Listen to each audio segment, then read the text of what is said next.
T'es du genre à faire des crises d'angoisse ou à ne pas savoir réguler ton stress, reste bien jusqu'à la fin de la vidéo, je te donne un exercice qui peut te sauver la vie. Mais avant de commencer, je t'invite d'ores et déjà à t'abonner à ma chaîne pour être sûr de ne manquer aucune de mes prochaines vidéos. Donc là, l'exercice que je vais vous partager, peut-être que certains d'entre vous le connaissent, vous me direz dans les commentaires.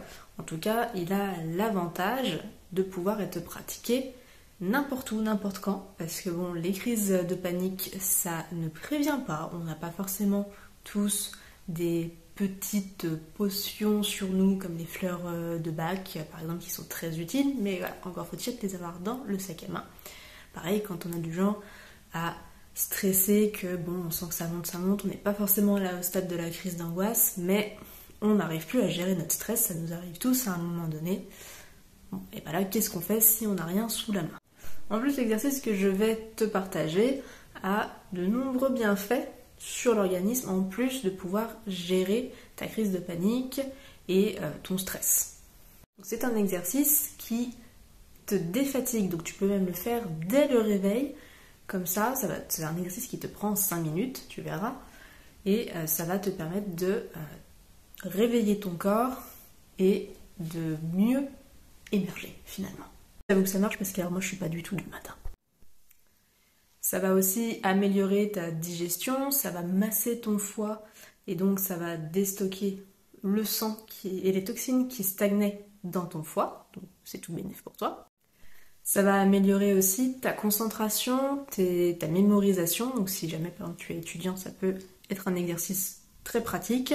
Pareil, si tu es au travail pendant plusieurs heures sur un ordinateur et que tu sens que tu as un coup de mou, voilà, ça va faire le cumul de défatigants et de boosters de concentration. Et ça va aussi permettre de mieux gérer tes émotions qui ont souvent un lien avec les crises de panique. Et ça va permettre aussi, donc ce qui nous intéresse, de calmer le mental, les tensions et donc de faire chuter le stress. Donc tu l'auras peut-être deviné, je te parle depuis le début de la vidéo des bienfaits, des bénéfices de la respiration consciente. Donc, la respiration consciente, c'est quoi? C'est la respiration qu'on a tous à la naissance, qu'on perd au fur et à mesure des années. Donc c'est une respiration qui est ventrale que les yogis utilisent. Donc j'avais fait une vidéo sur la respiration alternée il y a un petit moment, donc j'essaierai de vous mettre le lien par là ou par là, je sais jamais où ça va. Si jamais j'arrive pas à le mettre, je vous laisserai farfouiller dans ma chaîne. Voilà.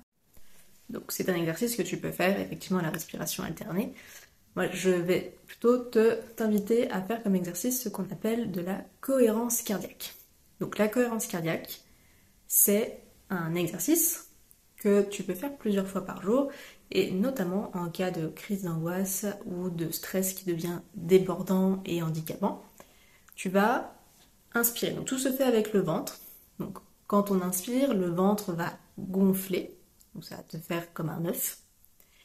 Et quand tu vas expirer, souffler, ton ventre va se creuser. Donc tu peux le faire en inspirant par le nez, expirant par la bouche. Moi, j'ai pris le parti de tout faire par le nez, parce que c'est notre organe de respiration privilégié. Il est vrai que pendant une crise d'angoisse, des fois c'est plus facile de commencer à respirer par la bouche, donc tu peux faire par la bouche, mais l'inspiration par le nez est vraiment primordiale. L'avantage d'expirer par la bouche, ça peut être aussi de te faire lâcher les tensions d'un coup, donc tu peux faire... Tu vois, comme ça. En sachant que la cohérence cardiaque, c'est une inspiration qui va te durer 5 secondes, donc 5 temps, et l'expiration, pareil, 5 secondes. Donc voilà, c'est des enchaînements de respiration qui sont plus longs que ce qu'on a l'habitude quand on ne fait pas attention à comment on respire. Donc pour certaines personnes, ça peut être difficile.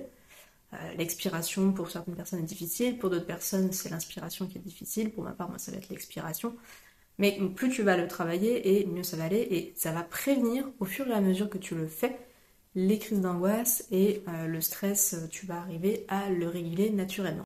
Donc tu fais cet exercice pendant une crise d'angoisse, comme ça tu es sûr de pouvoir la faire redescendre. Si jamais tu as besoin d'être guidé, tu as des vidéos sur YouTube, tu tapes cohérence cardiaque, par exemple avec derrière coquelicot, moi j'aime bien coquelicot, et tu as une fleur qui monte pour l'inspiration et une qui descend pour l'expiration, comme ça tu sais comment placer ta respiration, ça peut te faciliter la tâche au début que tu vas pratiquer cet exercice. Et enfin, je t'invite à faire cet exercice 3 fois par jour, ça te fait au final 15 minutes, donc tu peux le faire une fois le matin, une fois le midi, enfin au milieu de journée, et le soir avant d'aller te coucher. Si tu as du mal à digérer, tu peux le faire avant de manger, parce que ça va te détendre, comme tu l'as compris, et donc ça va faciliter la digestion, parce que quand on mange dans un état de stress, on ne peut pas digérer. Donc voilà, je te mets au défi de faire cet exercice 3 fois par jour, sur le plus de semaines que tu peux. Après, même si tu fais que 2 fois par jour ou 1 fois par jour, c'est pas grave. Moi-même, je le fais pas tout le temps 3 fois par jour. L'essentiel, c'est que tu trouves ton rythme et que tu arrives à gérer tes crises d'angoisse et tes situations de stress au quotidien. Voilà. Donc je te remercie d'avoir regardé la vidéo jusqu'au bout. N'hésite pas à partager ce contenu à une personne que tu connais qui a tendance à faire des crises d'angoisse ou avoir du mal à gérer son stress et ses émotions. Et mets-moi au passage un petit j'aime sur la vidéo, c'est sympa, ça me fait plaisir et ça permet à la chaîne de grandir et que de plus en plus de personnes aient accès aux informations que je te partage. En attendant la prochaine vidéo, je te souhaite une très belle journée, une très belle soirée et je te dis à bientôt.